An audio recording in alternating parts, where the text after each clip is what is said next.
Well, those are probably the worst looking welds I've ever done in my entire life. Dude, hurry up. So if you want to see work like the average guy would normally do to try to build something like this, you've came to the right channel. Clearly, we don't do the norm here. I can't fucking win today. We made a stand. Yeah, out of my semi-truck. And I might have had a little bit too much fun and broke a few things on the Joop Strangler. It looks pretty badass. Good morning and welcome back to another video of working on that guy back there, the good old Joop Strangler. Today, we got a good one for you guys. I finally made the decision to rebuild everything on the Jeep instead of bending everything back in place. So to get things started today, I have to go do a Facebook Marketplace deal to pick up a cherry picker, because until I've got that guy down there together, I need something to be able to pick this thing up high enough to be able to pull out those 20-inch travel shocks from Carbon. It's been getting really cold at night the last couple of weeks. So without further ado, let's get the old 7.3 liter warmed up.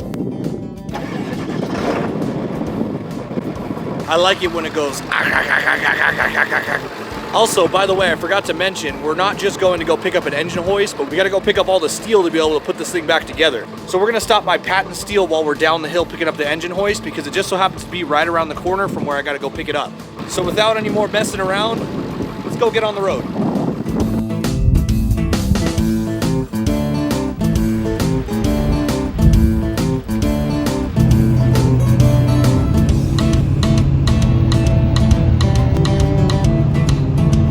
It's crazy how much development has been going on down here.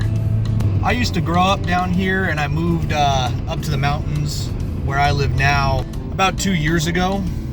And the amount of development that I see pretty much overnight when I come back down here is kind of crazy, to the point where I've really been considering moving out of California, which I know a lot of people do that. So if you have any suggestions where I should go, please let me know. Most important pit stop of the day. Yeah, buddy. Let me get a number 9 large, a number 6 with extra dip, a number 7, 2 number 45s, 1 with cheese, and a large soda. Thank you.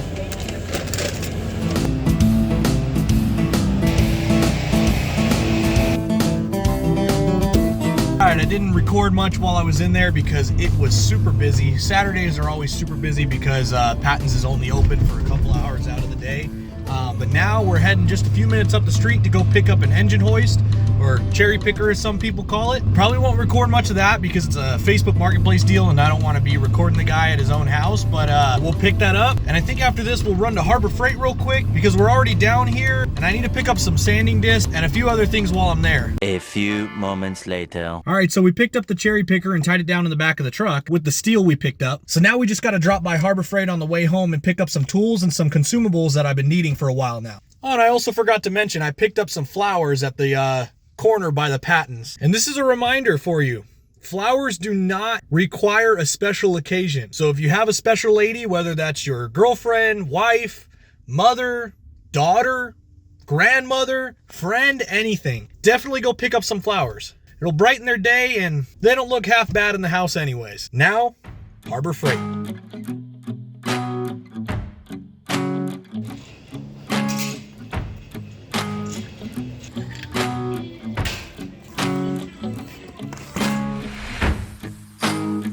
Harbor Freight, sponsor me. I had to get out of there before I bought everything. If any Harbor Freight representative just so happens to come across this video, hit me up. Sponsor me, please. It's a goal of mine. And I would run all of your parts on my Jeep, especially for King of the Hammers. You know how some guys are like Milwaukee guys and like these big name brand guys? No. I'll take anything Harbor Freight and use it till it explodes. So yeah, I already got 12K on TikTok. This video might blow up. This channel hopefully will blow up.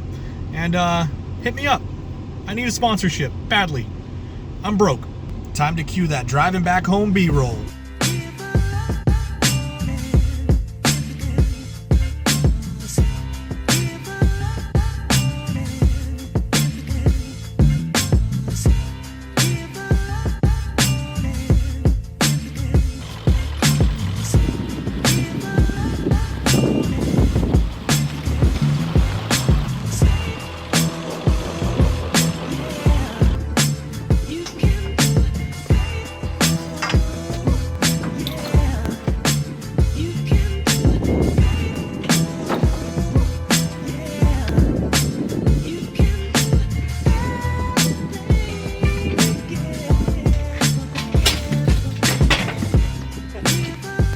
sucker is heavy.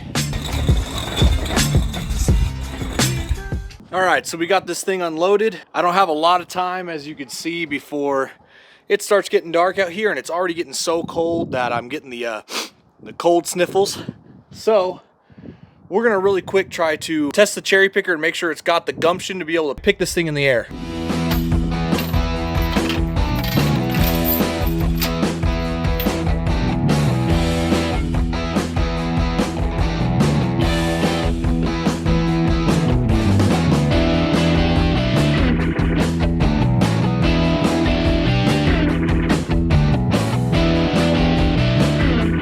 So it's clearly got it picked up, except for the front axle.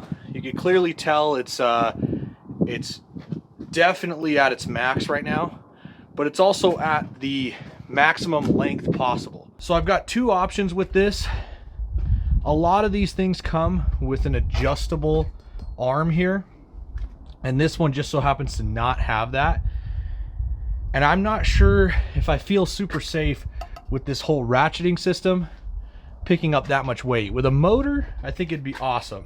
But I think what I'm gonna do, especially since I've got all this extra chain here, is I'm gonna actually add a loop about halfway back on the cherry picker arm to give the cherry picker a lot more leverage. And I might even make half of this thing removable and able to be reinstalled, because the amount of times that I'm gonna have to lift something that far away is very unlikely. I don't know if it shows on camera, but this is a good maybe 5-foot arm. As a matter of fact, I will just check it right now. It's actually even longer than I thought. It's about 6 feet because I've got it hooked on the inside of that tube. So that couple more inches to 6 feet, which is way more than we're gonna ever need. So I think what I'm gonna do for now is just add an eyelet about halfway, maybe even a couple of them. That way we've got enough leverage to be able to pick this thing all the way up off the ground if we need to. And also, because I am a little sketched out about this thing releasing on me with how much power it's under right now. Like you can see, it's doing its job, but it is kind of sketch. And I would definitely feel a lot more safer just having a solid chain point on the bottom of this thing. And later on down the road, just like everything I've got, we'll make modifications to this thing and make it work for us. I tell you one thing though, I am definitely glad that this thing does have this little crank, because one of the things that's always a pain when you're trying to motor swap things and stuff is when the arm is coming down and hitting something, kind of like this cross member on the front of the Jeep here. What this crank gives you the ability to is not move the arm, but be able to adjust whatever you're loading up and down like this.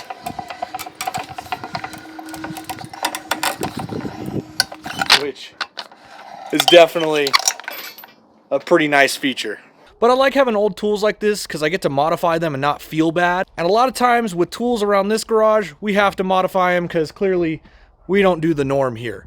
But as you can see by the beautiful sunset behind me, the sun's about to go down, so I'm gonna call it quits for tonight, and you guys are gonna see me like this. And just like that, we're back. And I got a really late start on it today because it's been really windy, really cold outside, and I just didn't feel like dealing with all that nonsense. One day I'll have a shop and I won't have to worry about that, but as of today, the wind really got to me, and I gave up basically before I even started. But if I don't do anything today, I'm gonna be severely disappointed. So we're gonna do a quick task before I've got to take off to a family dinner that I had planned. I figured out a plan for what I'm gonna do to get this thing to have a lot more leverage behind it. I have these D-rings laying around for the back of the semi-truck, and what I found out is if I weld one in about halfway back on the arm, it's big enough for that hook to be able to slide through this, and I might be able to still be able to use the crank mechanism to be able to go up and down with it, but make it a lot stronger and also give myself a safety chain point just in case. So we're gonna get the welder out real quick and slap this thing onto the engine hoist and see if we can get this thing off the ground like I wanted to yesterday. All right, with this little breeze we got going on, I'm just hoping for some decent, strong welds is all I care about.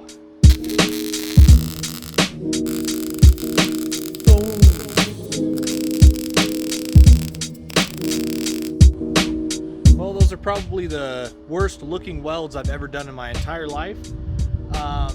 but it should hold, and that's all I care about. All right, I'm leaving you over here in the garage because the wind keeps knocking over my tripod, but let's see if we can pick this thing up now.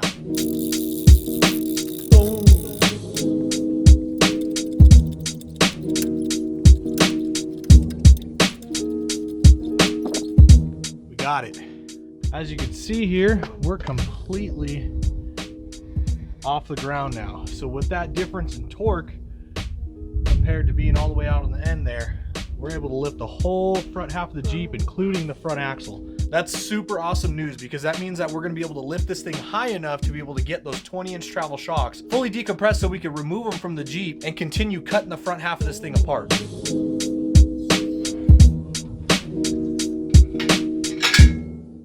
The next day. All right, so now it's the next day and we've got some beautiful weather today. So what a better thing to do than continue working on the Joop Strangler. Without further ado, let's get to work.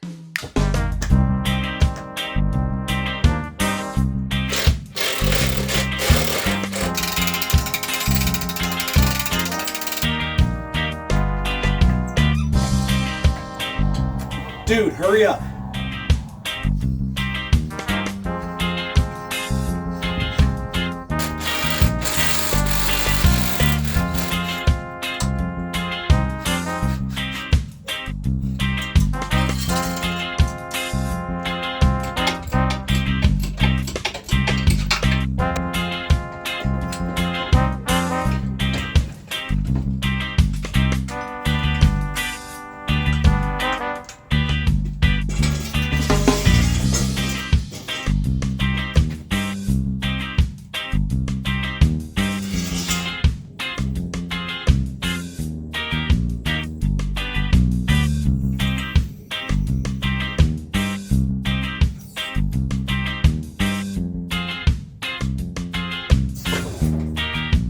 How's yours looking? It looks good. All right, cool. Thanks for the help, man. No problem. All right, got everything removed, coilovers out on the jack stands. Now it's time to move on to some other stuff. First, I want to get this thing unhooked because it's probably going to be a minute before we have to use it again.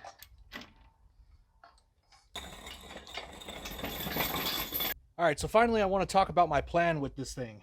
After a lot of thought on what I want to do to fix this, I thought the best case scenario is actually making it better than it was before. Instead of just bending everything back in place like it was before, we're going to actually be chopping everything off just a little further than the engine mounts, so we don't have to redo too much when it comes to that stuff. On the passenger side frame rail on the other side, just after the engine mount, there's a big crease on the inside of the frame that I found, which I've calculated with my eyeball engineering that everything after that is more than likely where all the bending in the frame is coming from. Mainly due in part to this weld you could see here where they've beefed up the frame, because these stock frames are literally engineered to be able to crumple in certain locations just in case of an impact like I was in. But to be able to make some cuts here, we're going to have to remove some stuff with the full hydro steering, including the fluid canister, the valve, and the cooler up top. So what I want to start with before I start cutting is getting all that stuff out of the way so we have the best chance of having a nice, clean, equal cut on both sides and it going smoothly without all that stuff being in our way. So I'm going to go ahead and start with the stuff on this side. I'm hoping if I'm smart about things, I can remove all these parts without having to drain any of the fluid, which would not only save me the time of bleeding the system again, but also save me the money of buying more fluid. But the big part about that plan is me being smart about it, and that's pretty rare.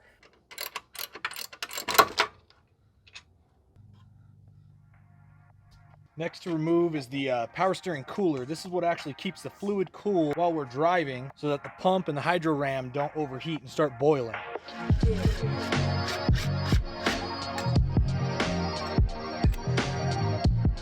Also, I wanted to mention something about the whole money thing like I was talking about a second ago with the fluid. I know a lot of times when you watch YouTube, you get really used to watching these big established YouTubers and off-road shops that are able to spend money like it's water. Me, on the other hand, I have to spend water like it's money a lot of times, being a one-man show here. So if you want to see work like the average guy would normally do to try to build something like this, you've came to the right channel. And the other good thing about everything that I'm doing here is I already initially had planned that I was going to have to remove it, redo it in the future, especially if this is going to be a race-ready vehicle. I didn't really plan on doing it this soon until that sand rail hit me and bent the frame rail, which if you haven't seen the stuff about the sand rail hitting me, go check out the first episode of this series, because that'll key you in on some of the information. But yeah, what I was saying was all of this stuff was planned on coming off anyway, so I'm not too sad about having to rebuild it. So take everything that you see here with a grain of salt, because as you could very well see, this is kind of a hack job just so I could go out and test my Jeep.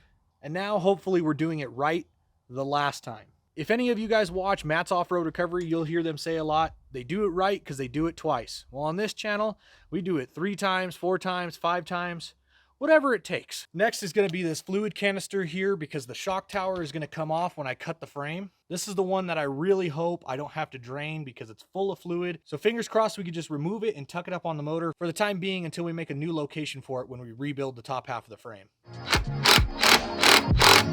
I'll tell you what, being able to have this whole front half off definitely makes it really easy to work on this thing.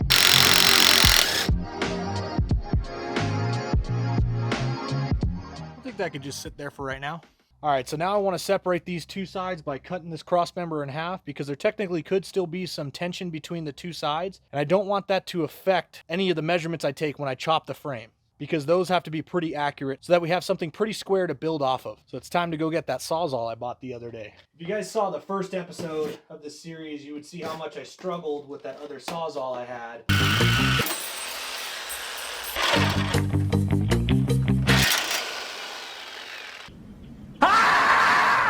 Nope.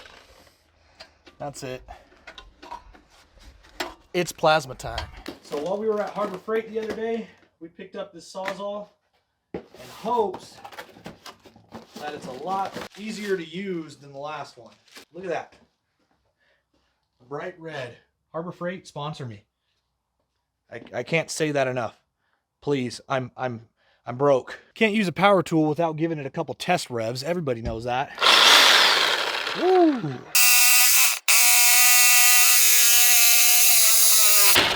Woo.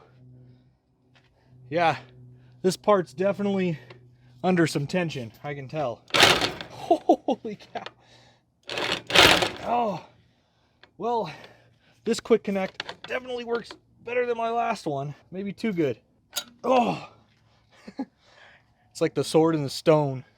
That thing ain't coming out. Let's get another blade and go from the opposite side. And when previously I said tension, if people didn't understand what I meant, this is exactly what I'm talking about. Since I got hit on this left side, it's being pushed up with a lot of force. And metal actually has a lot of elasticity in it so that it bends and it can store that energy. So what's currently going on right now is this frame rail really wants to go up right into where we're trying to cut. And this frame rail on the other side does not want to move. And that's why this blade is pinched in between.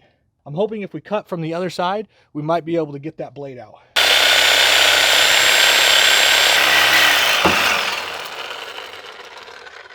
Did you see it break loose right there? All right, that thing's under a lot of force. So I'm gonna take a second cut out of this thing. By the way, this is 1/4 inch steel DOM. So this is not an easy cut for this cheap little Sawzall.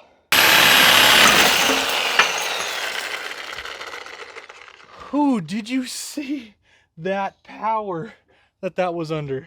You can see how offset they are. Oh, I didn't even realize, but I was cutting through 2 tubes because of the fact that I put in a filler piece in between the welds. I forgot about that. But look at where it was touching the intake, and now where this one is, where that one sprung back to. That's exactly what I was talking about the tension that can be stored up in steel. So now that that's apart, we can start taking some measurements and start getting the front half of the frame cut to pieces. Knowing how well that Sawzall cuts too makes me really happy because I would really prefer to cut these frame rails with the Sawzall instead of the plasma cutter like you saw on my last episode.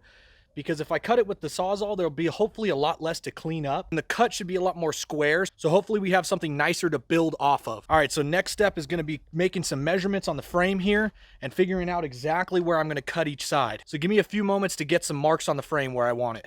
A few inches later. All right, so we got it marked on both sides. Mark number 1 and mark number 2. I'm keeping my fingers crossed that they're both pretty even because I'm measuring off of a bunch of different stuff that I don't even know if it's straight to begin with, because we're dealing with a bent frame and I don't know what holes in this frame are from the factory and what holes are just something I drilled in it years ago. But judging by the 15 different measurements I took, I think we're giving it our best shot. And you know what they say anyways, you can't see both sides at once. So as long as it looks straight from the front, that's all I care about. And as you can see behind me, we're on a race with the sun, so let's get to cutting.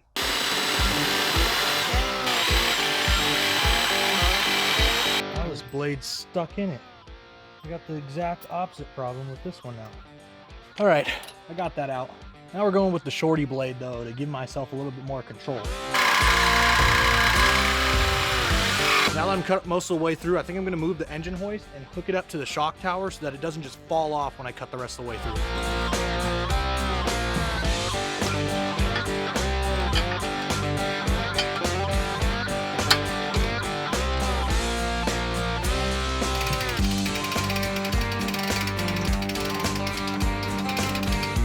Well, that's my attempt at a safety net, so we'll see how this goes.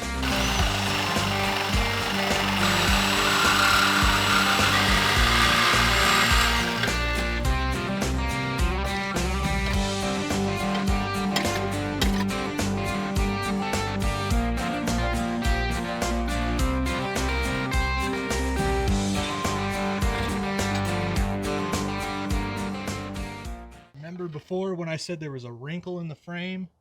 I'm not sure if you could see that on camera. Oh, you can with the shadow. That is the cause of all our problems. It's now gone.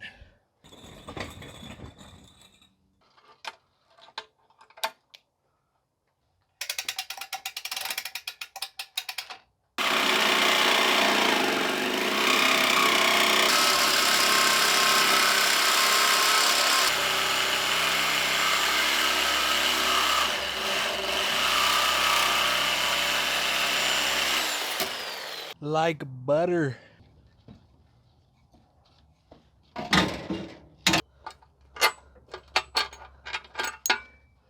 Alright, so those cuts came out pretty darn clean. About as clean as I can ask for with my eyeball engineering anyways. What's really cool, a thing I didn't even plan, was that there's some braces on the inside of the frame there that I just barely missed, which ends up being perfect because when we end up plating off the end of the frame rails and adding the new frame rails forward, that section is going to be the strongest spot I could pretty much ask for. And we might even try to plug weld to those tubes inside the frame to give it some extra strength. The only thing I noticed that I'm a little bit unhappy with is the fact that you could visibly see the left side or the passenger side frame rail is still a little bit bent up compared to the right side even after where we cut it. But that could just be an optical illusion or the fact that currently right now we have no brace in the front of the vehicle. But with the jack stands in place, it could be pushing the frame rail up. And I think when we start rebuilding the front and adding some structure to it, we might be able to get it back into place to where you can't even notice it. One of the good things I see though, is everything you see here is now just a clean slate. And tomorrow we're gonna make some major steps forward to getting this thing back and better than ever. As for right now, I'm gonna retire in for the night, but for you guys, it's only gonna feel like this. And just like that, we are back at it again, working on the Joop Strangler this morning. Got a little bit of time before work, so we're just gonna jump right into things. Off camera real quick, I tacked in a couple pieces of metal to cap off the end of the frame rails, as you can see on both sides. So we're just gonna start off with welding those in permanently. First thing I wanna mention is I cut them a little bit small on purpose because the frame rail is a bunch of different sheets of metal actually bent in and welded on top of each other, so there's no real good straight angle to go off of. So instead what we're gonna do is build up a nice weld in between the cap and the frame rails, and then depending on how it looks in the end, probably go back through and grind everything smooth, so it's a nice smooth transition from the existing frame rails to the tubing that I install in a little bit here. So enough talking about it, let's get started.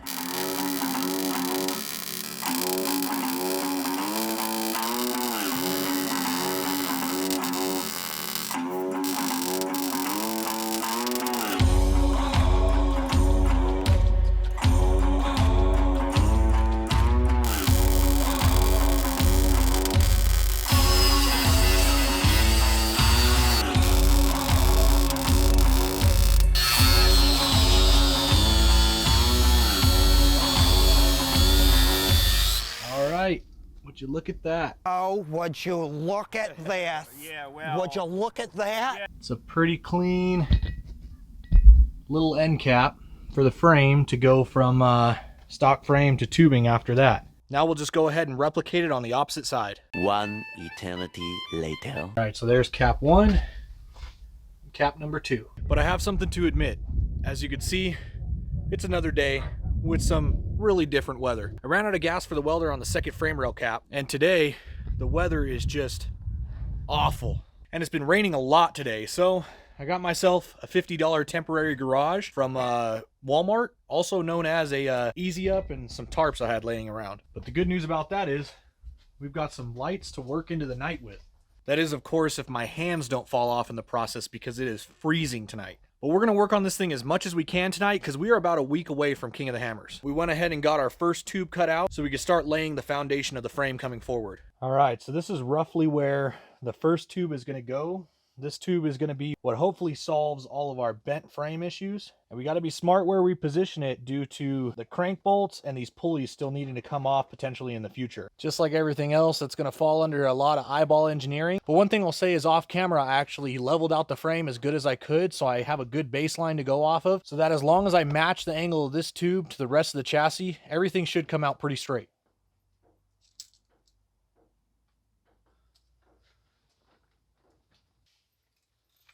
Doing? What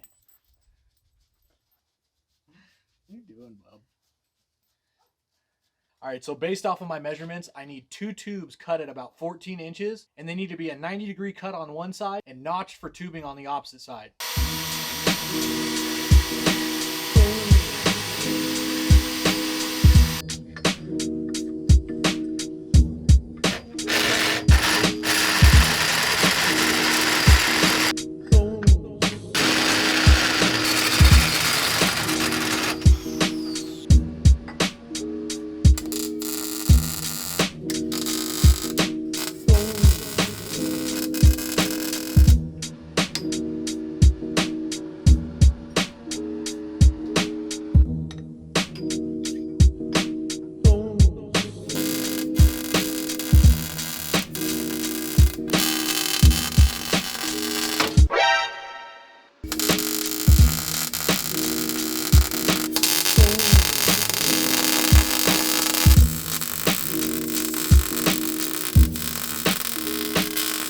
Alright, so we got that main tube welded in, and it is freaking sturdy. So sturdy, I might add, that if I did my job right, I should be able to get the engine hoist in here now, pick this thing up off of the jack stands, and lower it down to where our full bump is going to be.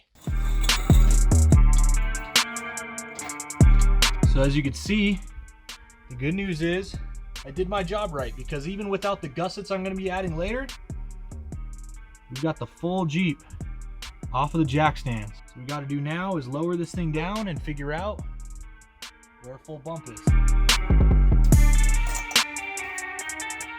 All right, so what you can see here is what is planned to be at full bump. And when I say full bump, I don't actually mean full articulation. And let me explain that really quick. So currently our biggest limiting factor is the front drive line. If you take a look back in there, front drive line is really close to the upper control arm mount. But the other thing you'll notice is the frame, where it lines up with the truss and where the bumps will be, is actually on the outside of the front drive line. What that means is the way I plan on setting this up is when you're really booking it across the desert, the front bump stops is going to be what limits the travel, so we don't have any issues where the drive line comes up and hits the upper control arm mount. But technically the coilovers are going to still have some more upward travel in them for when we're going into full articulation. What I was mentioning about the drive line being inside the hydro bump mounting location is no matter what, when you have articulation, it's not going to get any closer near the drive line no matter which direction you articulate it. And that was one thing I didn't take into account when I built it the first time, which I will be this time. The other thing I want to mention is most of the Ultra 4 guys run a 2-piece drive shaft for this exact reason. So when I build the rest of the front half here, I'm going to take that into account and also give myself the ability to change it to a 2-piece drive shaft with a carrier bearing in the future, so we could get more upward travel out of the front end just by changing the bump stop location. Later that night. All right, so check this out. Looks like a Jeep again. I went ahead and really quick straightened out this side as much as I could. And this is just being held in by one bolt because I'm contemplating doing the front radiator temporarily still. No matter what, I'm upgrading to the electric fans, but we have to be really smart about what is essential and what we want to do. We only have 1 week before King of the Hammers, and what is essential is we make it out on the lake bed. And I think because of the fact that it is almost 10 o'clock at night and I don't want to be bothering the neighbors anymore, I'm going to sleep on it a little, come up with a game plan. So I'll see you guys tomorrow, and it'll be like this. All right, so today was just one of those days where nothing could go right.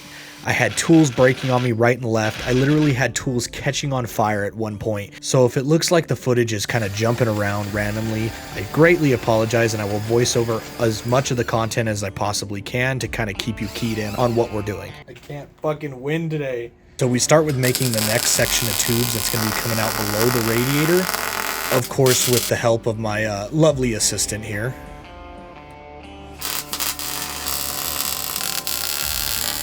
I have a little confession to make. I made a little off-camera progress. Well, no fucking shit. In the form of, it actually looks like a Jeep again. So I want to show you everything that I've gotten done and get on to what we're going to do today. For starters, like I mentioned, it actually looks like a Jeep again. We've got the grill back in, radiator, transcooler, and we've got the entire radiator replumbed, other than a few revisions I have to make, like that pipe right there being too high so that it might get an air pocket. We're going to fix that in a little bit here. The other big thing I want to point out is these bump stop can holders I made. So we are officially back sitting on the frame. No more jack stands. I also got the whole transition between the stock frame and the new tubing frame completely gusseted up, as strong as it can be. Now, as for what we got going on today, we got to get this thing back together, completely finished, because King of the Hammers is only a couple days away from me. And what that means is we got to start bending some tubes to make a front bumper and start tying everything back into the frame so I could start putting in the coilover. Oh, and you might be wondering what I'm using to bend that tubing. Well, I got a tubing bender a little while ago, but apparently it didn't come with the stand. So we made a stand. Yeah. Out of my semi-truck. So the fact that I haven't bent tubing since somewhere in high school when I was working on my F-150, and the fact that we're messing with a custom tubing bender mount known as a 1979 GMC Astro, might be a little difficult to get back into it, but one way or another, we got to get it done. So without further ado, let's go ahead and get started.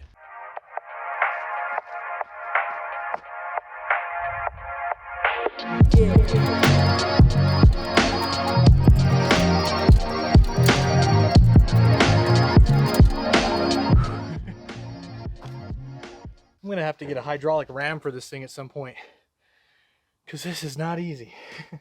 Looking at this bend here, I think we're gonna go a little bit more than a 45, which is what I expected to begin with. As long as both sides match, that's all I care about. So we're gonna go all the way to the 40 degree here and see how that looks.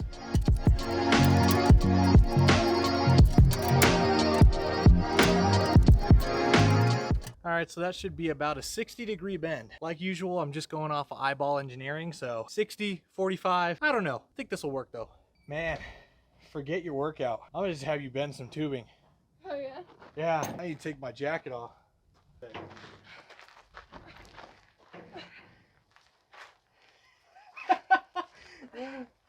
all I got.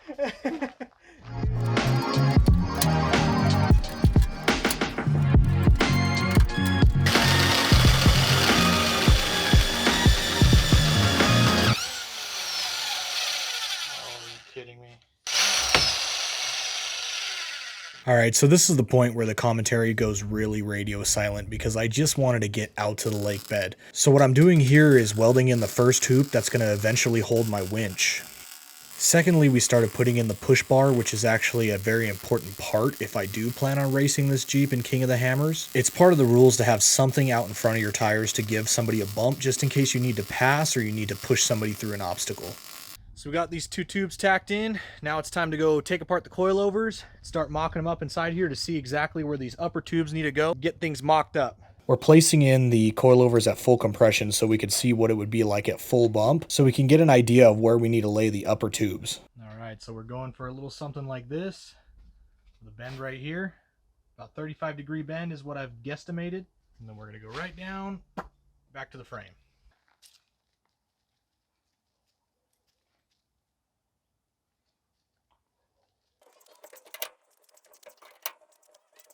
All right, so I want to see how close we got it. Line up there, and For all it's worth, I think we're right on the money. Chalk it up for a win for bending.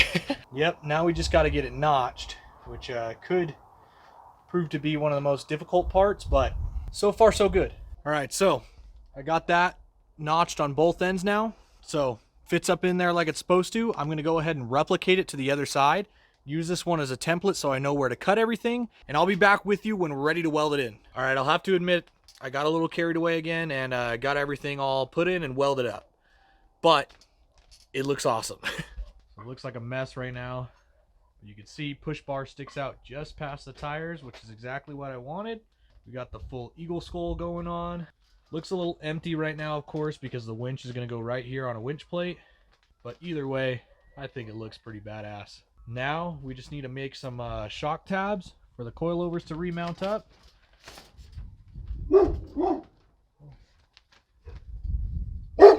Oh, we just had an earthquake, huh, Gunter? Oh, that was crazy. I wonder if I got that on camera. But yeah, we got a... that caught me off guard. We just legit had an earthquake. All the coyotes out in the field could hear it first, and then Gunter did not like that. Oh, that was crazy. Oh my God! Okay, it's happening. Everybody stay calm. What's the procedure, everyone? What's the procedure? Stay calm! All right, so back to what I was saying is I have to make some shock tabs here for the coilovers so we can get this thing sitting back the way it was and then start tying everything together and finishing it all up so we could see what was going on with either the front drive line, front end, or transfer case. I still haven't figured it out, but that's our next goal: shock tabs and coilovers coming back together. It's time for the moment you've been waiting for.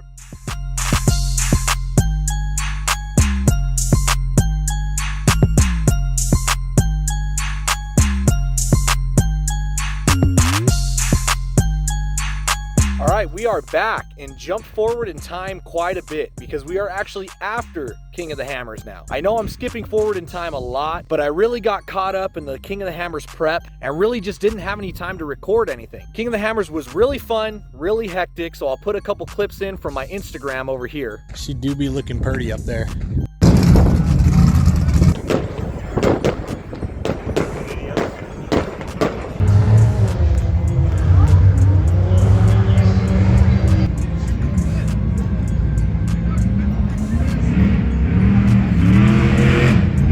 This is a good time to say, if you haven't followed my Instagram or TikTok yet, please do drop me a follow. That's where I post a lot of my quick content and the more in the moment sort of stuff. Now, enough self-promo, let's talk about what I didn't record and what you guys missed. I know the last we left off, we were talking about mounting the coilovers. We got that handled, along with wiring in the electric fans. We finished properly routing all of the plumbing for the radiator, and the good news is it actually does cool like it's supposed to. Lord, it's a miracle! We also got these sick temporary headlights going on that I had to wire up out in King of the Hammers just so we had something on the front end of this thing. We got the full hydro canister mounted back in its proper location and the cooler back in place. And we also notched the hood so we could finally shut it again. I also added in all this gusseting here to the frame so that in the meantime, before we tie all this stuff into the main cage, it's strong enough for us to go have some fun, and definitely we did that this weekend. Speaking of having some fun, I might have had a little bit too much fun and broke a few things on the Joop Strangler. But we're not going to worry about that today because that's going to have to come in a future episode. I'm just really happy we got this thing back together in time for King of the Hammers. Got to go have some fun. And as you saw by that quick little edit in the beginning of this segment, it looks pretty badass. But I'll tell you one big thing. The work is not even close to done. So if you're liking the content you see here, I'll have to catch you on the next episode.